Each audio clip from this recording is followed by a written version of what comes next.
तो मैं पवन कुमार सिंह आप लोग का हार्दिक स्वागत करता हूं प्रिपरेशन विथ पवन अर्थात PWP में।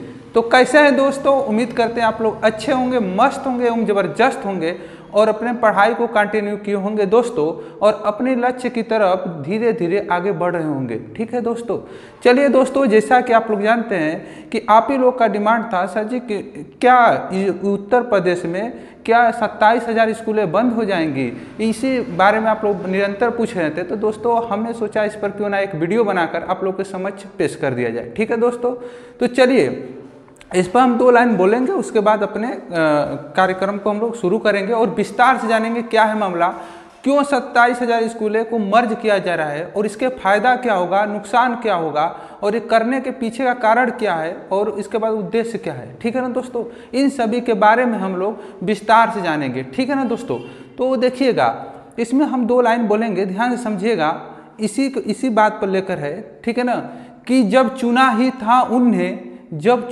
था उन्हें अंधेरों का रास्ता दिखाने को, जब चुना ही था उन्हें अंधेरों का रास्ता दिखाने को, तो अब क्यों रोते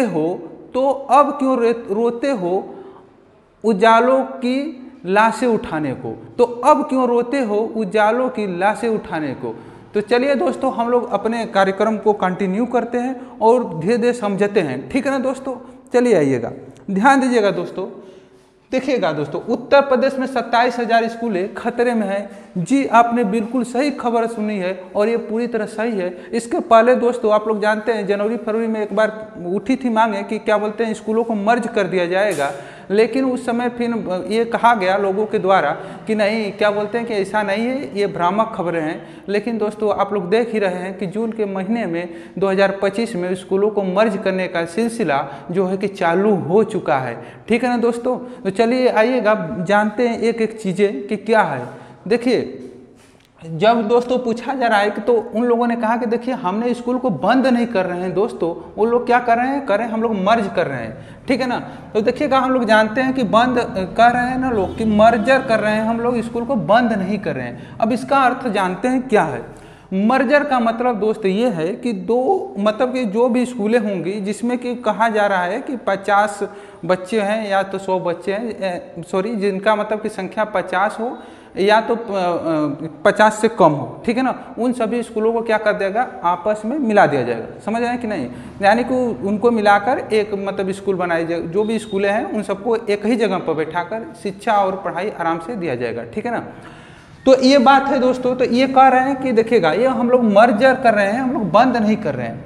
तो जाहिर से अगर ध्यान से आप लोग समझेंगे दोस्तों, तो ये जो मर्जर है, तो मर्जर के नाम पर दोस्तों बंद के ही है बराबर। ठीक है ना, आप लोग कहेंगे कैसे सर जी, तो देखिएगा दोस्तों, आप लोग जानते हैं जो स्कूलें मतलब कि मान लीजिए कि 4-5 स्कूल को मिलाकर एक स्कूल में बच्चे हो गए। ठीक है दोस्तों, अब यहाँ पर जो बच्चे होंगे बाकी 4-5 स्कूलें खाली हो गई, अब उसके बाद वो बंद ही हो जाएंगी। अब फिर पुनः सरकार उसको चालू करने वाली है नहीं। ठीक है ना, अब इतना मतलब फिर उतना खर्च लगा के चालू करने की कोशिश भी नहीं करेगी। ठीक है ना दोस्तों, तो वो जो बाकी स्कूलें थी वो तो बंद ही हो जाएंगी। ठीक है ना, तो इसमें आप लोग समझिएगा बात को कि वास्तव में ये क्या होगी, मर्जर के नाम पर क्या है, बंद के ही बराबर है। ठीक है, बात समझ में आ रहा है ना।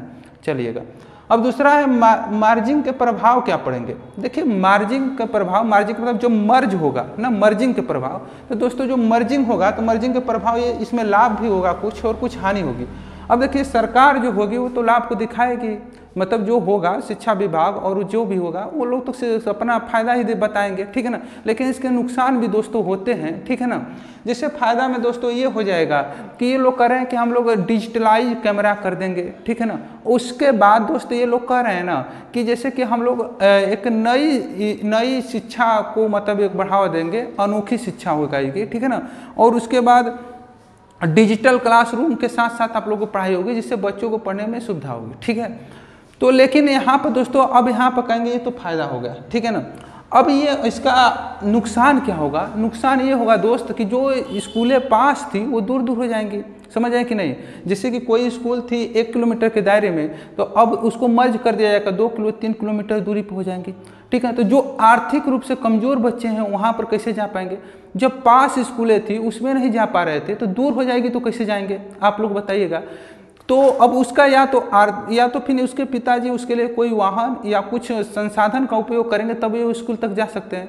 तो आप लोग बताइए, जो पास में थी जब उनके बच्चे नहीं जा पा रहे थे, तो जब दूर चले जाएंगे तो किस तरह उन संसाधन का उपयोग करके पहुंचाएंगे उनको, ठीक है ना। ये बात हो गई। और फिर उसके बाद हानि में ये हो जाएगी दोस्त, जो ये टीचर हैं भाई, टीचर लोग हैं, शिक्षक की वैकेंसी पूरी तरह कम हो जाएगी। मान लेते हैं 27,000 क्या बोलते हैं कि क्या बोलते हैं 27,000 स्कूलें बंद होगी लगभग, जो कि ये क्या बोलते हैं कि न्यूज़पेपर में दिया गया था, ठीक है ना, 27,000। तो अब ये देखिएगा 27,000 अगर बंद हो जाएंगी दोस्तों, तो अब ये बताइएगा, अगर एक स्कूल में मान लेते हैं कम से कम मिनिमम मान लीजिए 3 ही टीचर होंगे, तो लगभग 27 यहाँ कर देंगे तो 81 हो जाता है। लगभग 80,000 शिक्षक क्या हो जाएंगे, खाली पद जो था वो खत्म हो जाएगा, यानी कि जो रिक्त पद होता है इस तरह, तो 80,000 पद रिक्त होता है, जो कि इस समय शिक्षकों की बहुत ज़्यादा ज़रूरत है, ठीक है ना, तो वो खत्म हो जाएगा। तो अब इन लोगों के पास तो कोई ऑप्शन नहीं बचेगा, तो खत्म हो गया, समझ आए ना दोस्त। तो यहाँ पर तो शिक्षक का भी यहाँ पर घाटा हो गया, ठीक है ना, यानी कि शिक्षक की भर्ती आई नहीं 2018 के बाद अब तक, और ये आई भी तो क्या बोला जाए, ठीक है ना, और आने की तो कोई उम्मीद नहीं है। क्यों, जब स्कूल को ही मर्ज कर रही है तो फिर कोई मनसौदा वैसा दिख नहीं रहा है सरकार का कि नहीं आपको वैकेंसी देगी, ठीक है ना बाबू। तो इसलिए आप लोग यहाँ पर समझिएगा।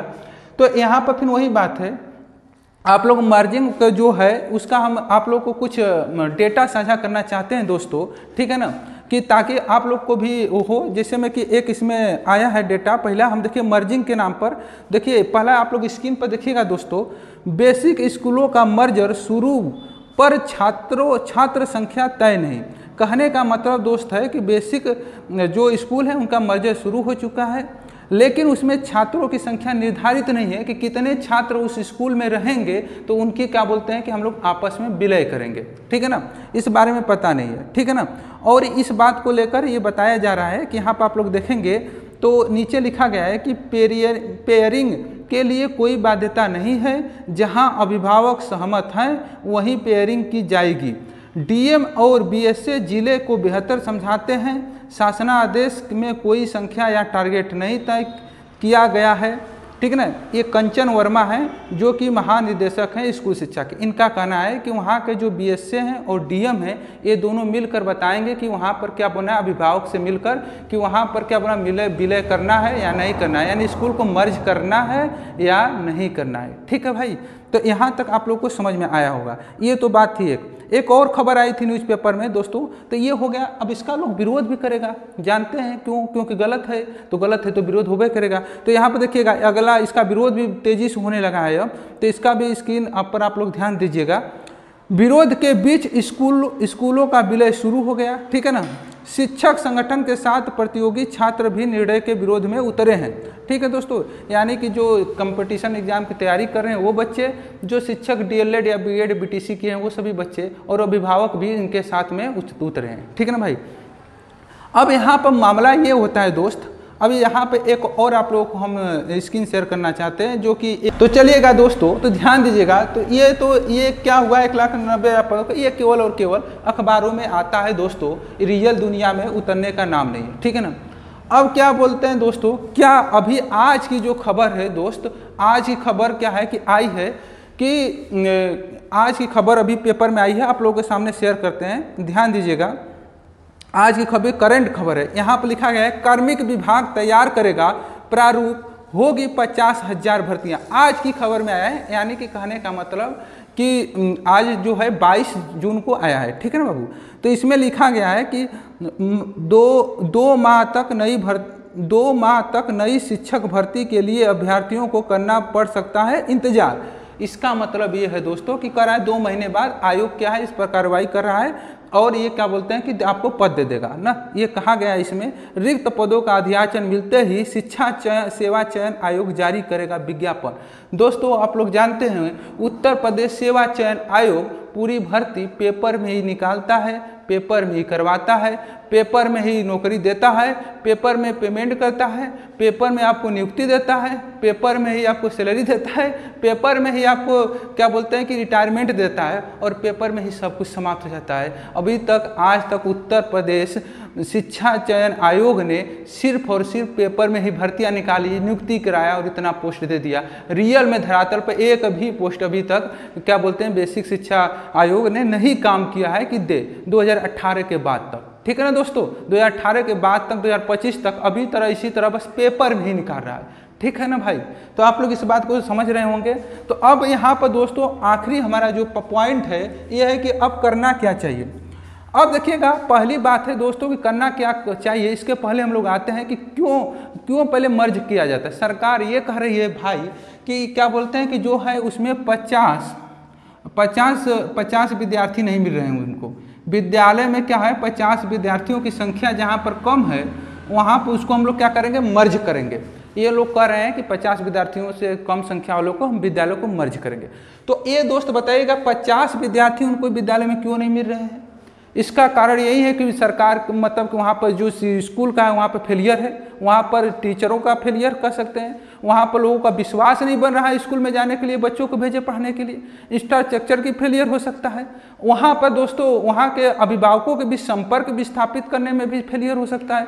यानी कि जो फेलियर है उसको न भरपाई करके सरकार क्या कर रही है, पोस्ट वही समाप्त कर दे रही है। भाई ये कहाँ का न्याय है, न रहेगी बाँस न बाजेगी बंसुरी, बसवा को काट दीजिए काम में खत्म हो जाएगा। ठीक है ना दोस्तों, वही वाली हाल है। इसको सुधारने के बजाय ये क्या कर रही है, इसी को खत्म कर दे रही है। ठीक है ना, तो ये बात हो गई। तो अब इसको हम लोग कैसे रोक सकते हैं, देखिएगा भाई दोस्त, यहाँ पर जो है ना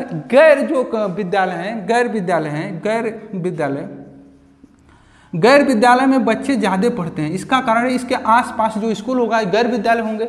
गैर विद्यालय का मतलब मान्यता प्राप्त विद्यालय, ठीक है ना दोस्त, प्राइवेट वाले, ठीक है ना, प्राइवेट वाले मान्यता प्राप्त विद्यालय हैं गैर विद्यालय। अब इसमें क्या बोलते हैं, बच्चे ज़्यादा पढ़ने के कारण यहाँ फैसिलिटी ज़्यादा मिलती है, सुविधा ज़्यादा मिलती है, एजुकेशन अच्छा मिलती है, बेस्ट क्वालिटी, इसलिए यहाँ पर लोग जाते हैं। और इसमें कमी होने इसीलिए बच्चे यहाँ पर कम पढ़ रहे हैं। इस वाले स्कूल में 50 बच्चे नहीं मिल पा रहे हैं। तो इसलिए इस पर ध्यान देने की ज़रूरत है, क्योंकि इस पर लोगों के पास विश्वास है, इस पर विश्वास है कि नहीं इसमें जाएगा हमारा बच्चा तो अच्छे से तैयारी करेगा, अच्छे से पढ़ेगा।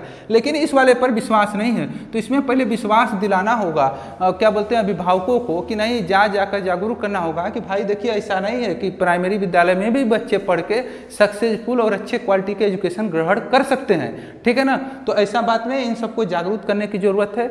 और जितने भी गैर विद्यालय हैं उनको आसपास उनको आप लोग बंद करवाने की कोशिश करिए सरकार से मिलकर। ठीक है दोस्तों, और अभिभावकों का भी सहयोग की परम जरूरत है, क्योंकि उनके बिना कभी भी स्कूल कोई भी क्या बोलते हैं कि गवर्नमेंट वाले में अपने बच्चे को नहीं जा सकते बिना अभिभावक के सपोर्ट के। ठीक है ना, तो यही आपको करने की ज़रूरत है दोस्तों। बाकी आप लोग करने की यही ज़रूरत है। बाकी आप लोग बताइएगा वीडियो कैसा लगा, और हमारा उद्देश्य जो था हम आप लोगों को समझा दिए। और बाकी आप लोग बताइएगा क्या सही है क्या गलत है, कमेंट बॉक्स में जरूर बताइएगा। आज के लिए इतना ही, धन्यवाद, thank you so much, love you all. बस इसी तरह प्यार एंड सपोर्ट बनाए रखिएगा दोस्तों, धन्यवाद।